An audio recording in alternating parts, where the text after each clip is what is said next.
believe me, I'm very worried about the slippery slope. This is one of the hills that the government should take and defend. Shouldn't we take these honors away then? Well, yeah. No, he was convicted. Setting the news agenda.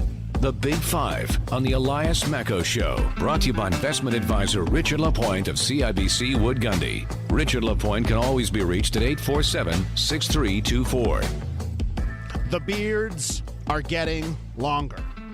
I don't know about you, especially for the men who are listening, and for the women who've got, the partners, the husbands. For me, the longer my beard grows, it means I care less and less. That's just me. The longer it goes, the less I care. Which brings us up to one of the topics on today's edition of the Big Five. Also, we will discuss corrupt countries as Canada is dropping out of the rankings, and we'll get into the Conservative leadership race. On the Big Five this morning, Trudie Mason. Good morning. Good morning to you. Good Friday morning. A good Friday morning. And he's the founder and editor of Montreal Community Contact, and he needs a good tax man. It's Egbert Gaye. How you doing? Doing good. Okay, guys, listen. This is what brought up this first topic. Okay, we're going to start off with Justin Trudeau's facial hair, and before you say this is dumb, I need you to hear me out. Okay. As I told you, like for me personally, in December was rolling around. I knew I was going to have a couple weeks of vacation. And, with my, I do little hits on CTV every week. And I knew I wasn't going to be on CTV for a certain amount of time. So I didn't really have to care about my appearance. Okay. So I let it slide. I let it go. And some of you in the office remarked once we came back in January, I still had this very long beard. I let it go for 5-6 weeks. And I was in a point where I was just staying at home watching Netflix, not caring. Okay. So I just saw Justin Trudeau the other day. And remember when we started the year, everyone was surprised he got the he had the stubble. And it was like, ooh, new chic look for Justin Trudeau. On point, stubble, looks good. Now you see him, and the hair keeps growing, okay? So the hair's growing, and at the same time, Chrystia Freeland is given basically every important responsibility in the government, right? If you actually want to get stuff done, you got to talk to Chrystia Freeland, not Justin Trudeau. So what do you think's going on here? I think the Prime Minister has checked out a bit. I think he's not going to run again. In the next election, they've already decided that Chrystia Freeland will be the face of the Liberal Party, and she will be running for Prime Minister the next time we go to the polls, and that we're in this transition period. That's what it feels like to me. And also, let's point out that this week, what did Trudeau buy? Donuts, which is also what I buy when I don't care anymore, right? And I don't care about my diet. So he buys donuts this week. Like the next press conference going to show up, he's going to wear he's going to be wearing sweatpants. You buy donuts when you don't care? Well, yeah, when you don't care about your diet, you buy donuts. You're reading a change of leadership into a beard and some donuts. Wow, Elias. And that's a stretch. That Chrystia Freeland is Deputy Prime Minister, right? I mean, I think there's a lot going on here, but it all seems to line up. I think Chrystia Freeland is actually coming off of her success renegotiating the trade deal. I think that she's been given a more prominent role, A, because she earned it, and B, because she's squeaky clean and she's helping to put the polish back onto the liberal apparatus. That's what I think is going on with Chrystia Freeland. I think men, and I'm surprised you're not acknowledging this, Elias, men grow beards for a lot of reasons. They grow them in the winter to keep their face warm. They grow them to hide a softening jawline or a double chin. They grow them as this kind of weird masculine test of testosterone. Yes. They grow beards for a lot of reasons. You're saying he's given up. I'm thinking, midlife crisis, wants to feel like a manly man. And he's... So what I feel, just the way it is, like I said, in January, at the beginning of this month, I saw it and I said, oh, new edge, new look. The guy can't wear costumes anymore. He needs something. I'll give it to him. But I thought it would progress where he's going to groom it. And now it's just growing. And I think it's indicative of, I don't think he's going to run again. I think he's out. I think you know what? I think the opposite is true. Okay. I think he's trying to cement his place on the international scene. I think nobody's going to mess with him anymore. I think that's what he's thinking. I think it's a symbol of maturity and wisdom. That's how he sees it. He sees himself here for the long haul. But let's remember, sometime last year, he had made a decision that he is not going to be soft around the edges anymore. He's just going to not say a lot. He's going to chill, and he's going to lead the country the way I think he's capable of doing. I think, you know what, I think I'm on the opposite end of this thing. I think he is cementing his place and getting ready for the future. And Trudy, you know, I know you said you were surprised of my line of thinking here, and somebody just texted me, dude, what about Sterling Downey's beard? But again, you have to, like, if Sterling Downey, he's at, you know, there's a deputy mayor of the city. If he all of a sudden showed up and he shaved his beard and he was clean cut, we'd all be thinking, oh boy, what's up with Sterling? And this is it. Justin Trudeau has been clean shaven, clean face forever, and now it's just letting it go. But he's well groomed. That means something. He's well groomed. He's still well groomed. Very well groomed. Did you see I'm talking about the last time I saw him, like, I think it was yesterday, and like at a press conference, I was like, whoa. It's still not lumberjack. Okay. I'm sorry, it's still not in lumberjack territory. In a month, he's going to be wearing sweatpants and it's going to be out even longer. That's what we're going to. You're forgetting he's also a fashionista, a little bit of a fashion, or whatever the male version of fashionista is. Remember those shoes that he wore with that suit, walk into the Governor General's residence? Everyone was commenting on that. He was, and his socks and stuff like that. I think this is another fashion he's trying on, and I think that maybe I'm seeing it because I know that women do this type of experimentation all the time. Different hair colors, different lipstick colors, especially if you're feeling maybe that age is getting to you, or you're down in the dumps, or it's January, or, you know, I still haven't put the purple streak in my hair that I promised to put in, Elias. It's still make it red, Trudy. But imagine if we were sitting here talking about a woman like that.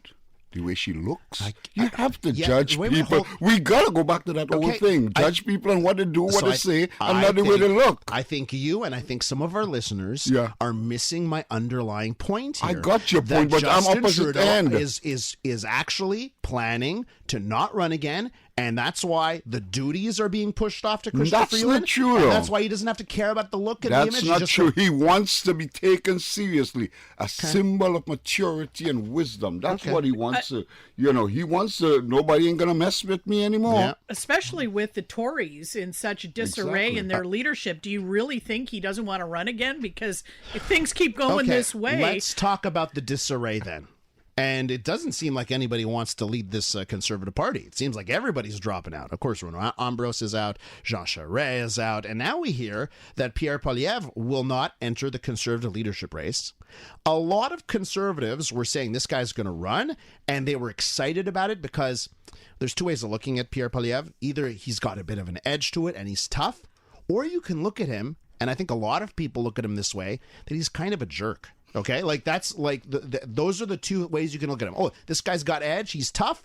Or on the other end, you know what? He comes across a little bit pompous, a little bit of a jerk. Okay. Anyways, he's not running. Usual excuses, my family, that kind of stuff. Of course, we'd been hearing for a long time that he was looking into it, that this was something that was going to happen, but he's backed out. It seems to me like right now, the Conservative Party, the people in the Conservative Party are saying, Peter MacKay, here you go. Red carpet, walk it, done. Stephen Harper. I think he's the guy that's causing all that distortion in the race. I think he is imposing himself and looking for Western influence to reign in the Conservative Party. I think when he steps back, and he should step back quickly and just allow people to allow things to happen easily. I think he is too much of a powerful presence in the Conservative Party still. I don't know what to make what's going on in that leadership race. I don't discount Pierre Poilievre saying that he actually said, I missed the first year of my child's life because I was running for election, the election campaign, you know. So, and he didn't want that to happen again. I get that. He has to divide his time between his riding and Ottawa. It's extremely demanding for someone with a young family. So I'm not actually discounting that. That's not true. Those guys, power is amazing. Political power is just something that you can't. Why are so many of them in marital trouble? Why do we hear about that so often? I don't think the ratios are any different from other married couples, but I think Egbert is onto something here. Power that's something that they're in politics for a reason. They want it, so there's something else up here. There's something up. I mean, Stephen Harper just kind of wants someone out west. And Rona Ambrose might still be, she still might be convinced to come back and take this thing and take them to the promised land. I completely agree with Egbert on something. This is amazing. Isn't that frightening?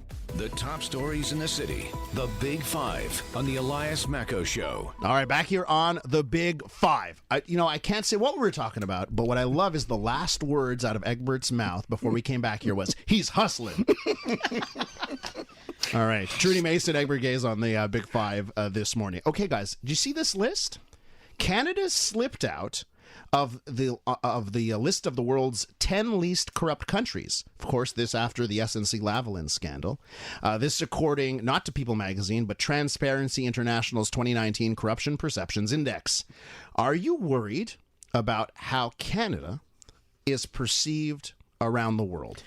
You know, I was very worried when I saw that headline, and then I looked at the list, and we are now in our slipped state, in our fallen state, we are tied with the UK, Australia, and Austria. Yeah. So I don't care. But we used to be 6th, and now we're 12th. And now we're 12th. It's, honestly, who would want that to happen? Nobody wants Canada to take a black eye in terms of corruption on the international stage. No one was proud of what SNC-Lavalin did. No one wants that. But honestly, if it's putting us in the company of the UK, Australia, and Austria, and the US is way back in the 20s of the least corrupt. It's way back in it. So I don't know. You know what, Canada? The perception of Canada is similar to Trudie. The perception of Canada is similar to Trudie. Oh, smart, honest, and good. Right? Smart. That's the international perception of Canada. That's the way people see Canada. We've been taking a beating because of that SNC-Lavalin thing, which is, basically it's manufactured. Right, it's I don't attach too much seriousness to that in terms of corruption. I don't think there was I don't think the intent was corruption. So I think it continues to be the same way in the international mindset. But guys, smart, honest, and good. It's a good country. Here's the reason why I am slightly concerned. Look at Canada and where our leadership role in the world has always been. It's not military, right? It's not biggest gun might, right? It's always been political leadership, right? That we are a leader, a moral, ethical leader in the world.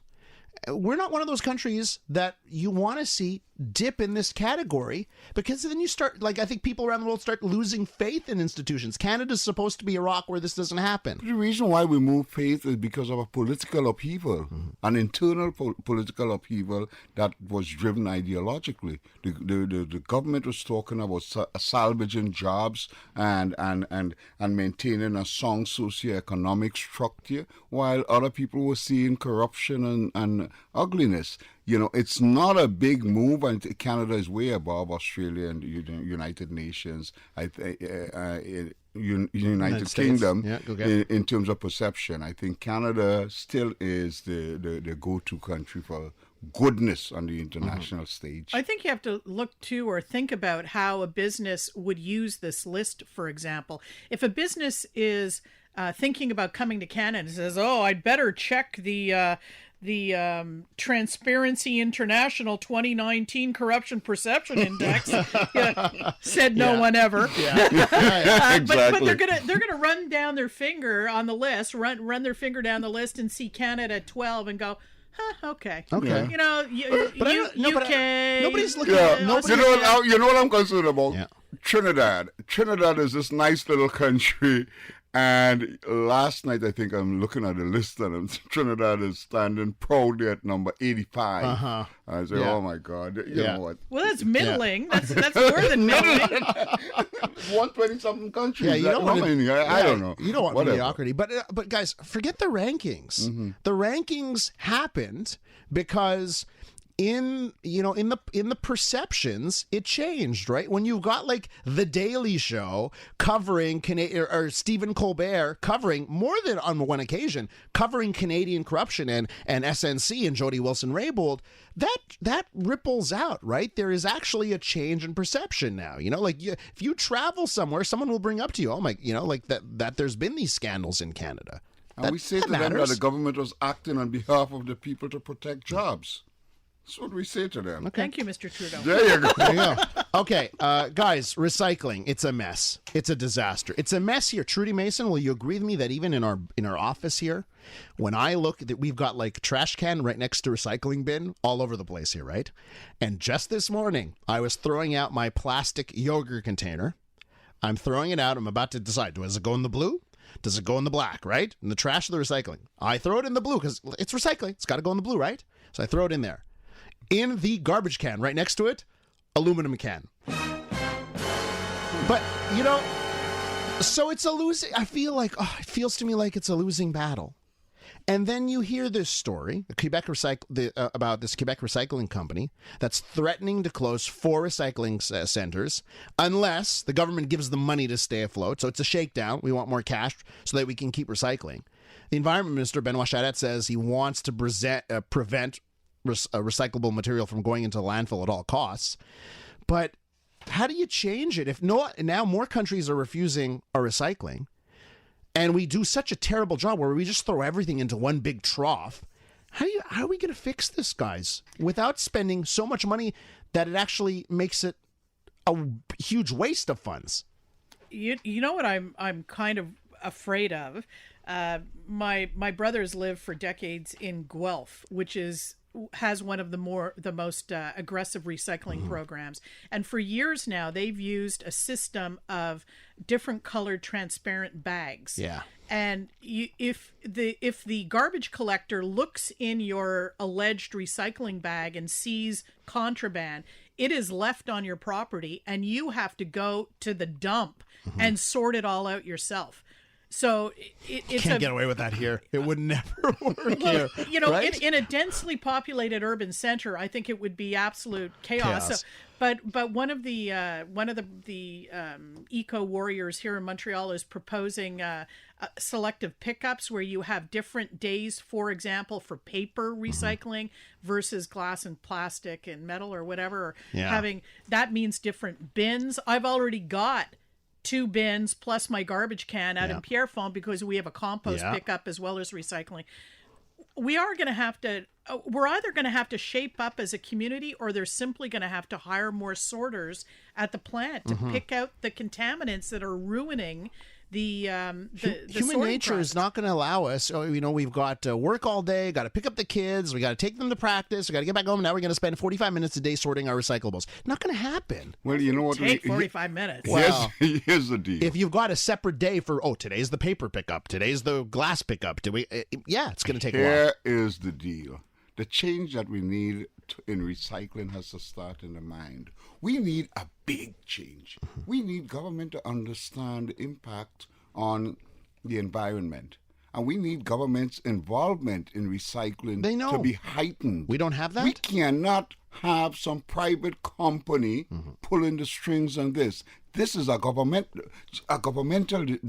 department that Nationalize recycling. We need to do that. We need to own and accept what recycling should be. Recycling is a foundational part of environmental changes. You know what, Egbert? It's a big deal. You know what, we Egbert? can't be giving some private company who's hustling. Remember that? Hustling.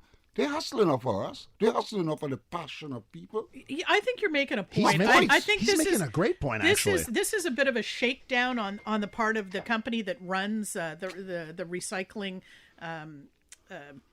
operation that the city of Montreal and other cities have contracted with. I think it is a bit of a shakedown. They've gotten city money before, so maybe they're hoping for more now. But I think what it's going to have to come down to is they're simply going to have to get better at sorting. Yeah. You know, if broken glass is contaminating your paper and it's becoming a problem, or plastic is infiltrating your paper, you need people and technology to sort that out. Yeah. And you know what? We have such great AI companies and technology companies in the city now. Let's get them involved in this, fix this problem. Okay, I want to move it along here, guys. And I'm so happy, Trudie, by the way, that you're here this morning, because just imagine if, like, I gotta leave, though. I gotta go. let's say it was Friday and you took Friday off, and it was me, Egbert, and Jimmy Zubris talking this next one. I'd feel very that it shouldn't be 3 guys talking about this topic. So Kotex is going to start using, or is starting to use, realistic-looking red fluid in their new ads for, products for, to tampons and pads, ditching what we've seen our whole lives, this blue liquid we've never seen before anywhere else in life. So they're going to start using red fluid that looks like blood.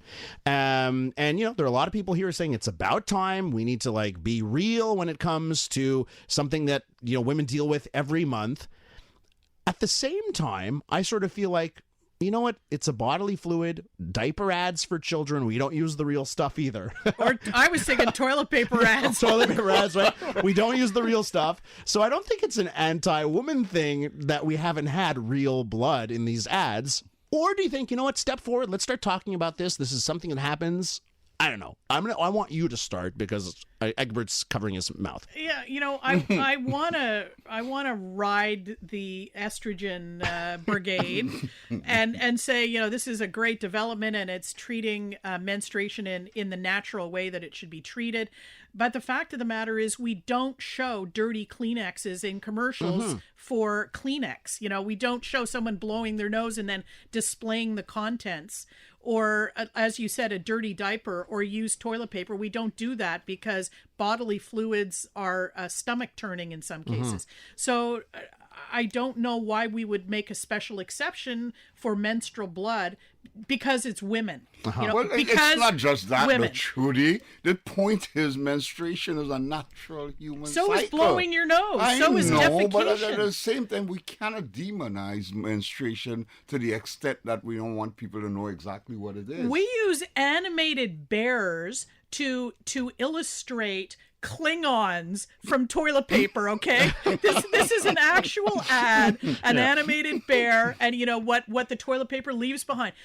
I think the message is different, yellow. I think that it's the same thinking applies. No, you know what? Menstruation is an important cycle in your life and all women, and I think we shouldn't put it on the sideline as some chemical imbalance that we should use blue instead of red. I think we're good with red because it aptly reflects the reality. And but what I think is happening here, I think what's happening here is another example where social media, a very small minority of people on social media, are winning out here because for so long this has been characterized. The fact that we avoid, let's say, blood in a menstruation ad is that this is part of misogynistic patriarchy, right? When I think it's just people are squeamish about bodily fluids, and that's okay. That's normal, so. right? Then again, I can use the counter argument that lots of people watch crime shows where there are pools of blood everywhere, and that doesn't seem to bother them. Yeah, absolutely.